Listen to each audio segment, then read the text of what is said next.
Mr. Superintendent, do you have a superintendent's report? I do, Mr. President. We have several items to go over tonight. First of all, on behalf of Guthrie Public Schools, I want to offer condolences to the Chapel family for the loss of Holly, a tremendous person in this community and father and grandfather of staff members and a former Board of Education member. Personally, I want you to know I feel cheated because I've talked to several of my predecessors that have served in the superintendent's chair in Guthrie through the years, and they talked of the warm support they received from Holly Chapel. And about the time that I was selected as superintendent was when Holly was diagnosed with ALS, but he was still very supportive, and we always had great communications. It was just usually through a text or an iPad, and later in the time that he was with us. But very supportive of this community and our students, and he will be missed by everyone. The next item on my report, GPS will be hosting a candidate forum for the City Council and mayoral election. The forum will be on March 23rd at the Guthrie High School cafeteria. The time is 6 o'clock. See, it was 6 or 6:30. I was supposed to fill in the time and got sidetracked.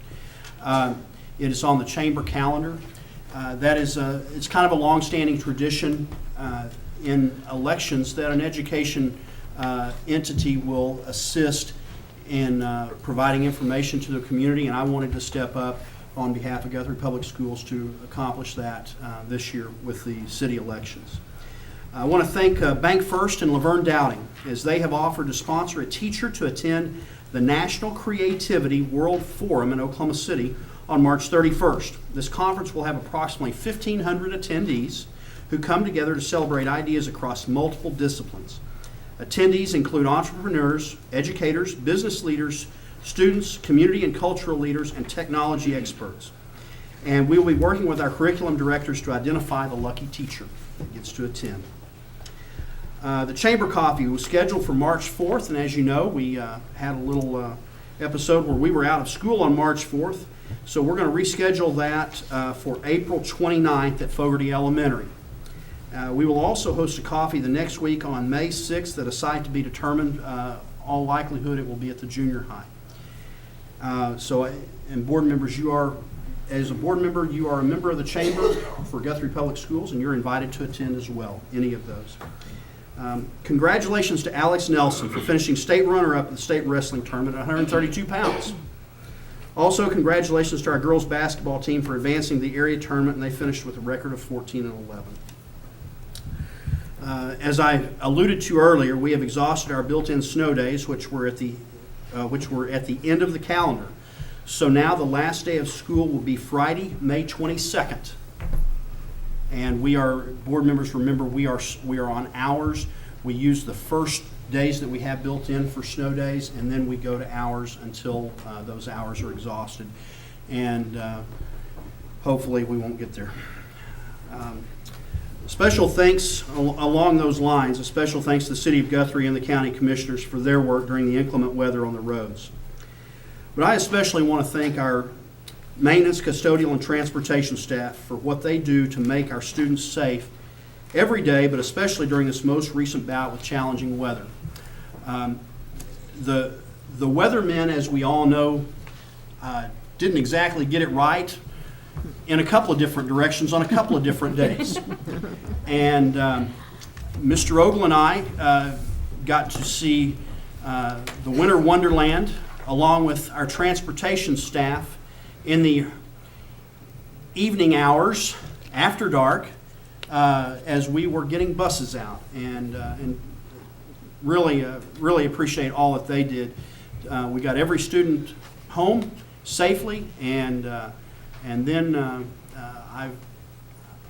we didn't go to school one day that probably we could have, but I do know this: every student got home safely, and so that was the most important thing from transportation. Thank you for that.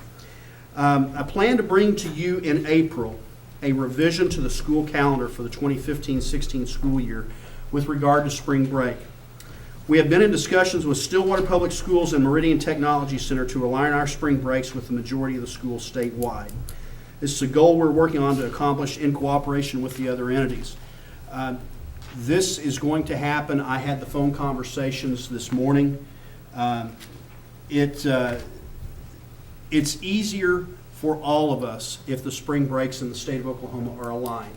There is a tremendous amount of testing, but also when you have spring breaks that are misaligned, it makes it incredibly difficult for spring activities that students participate in outside of school. And so that's why I want to accomplish that. So I plan to bring that to you next month.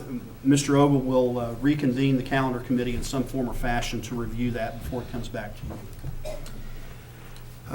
The legislative session is in full swing, and the state is trying to patch a $611 million hole in the revenue that accounts for the estimated effects of less gross production tax and a lowering of sales tax collections, as Oklahomans will have less money to spend.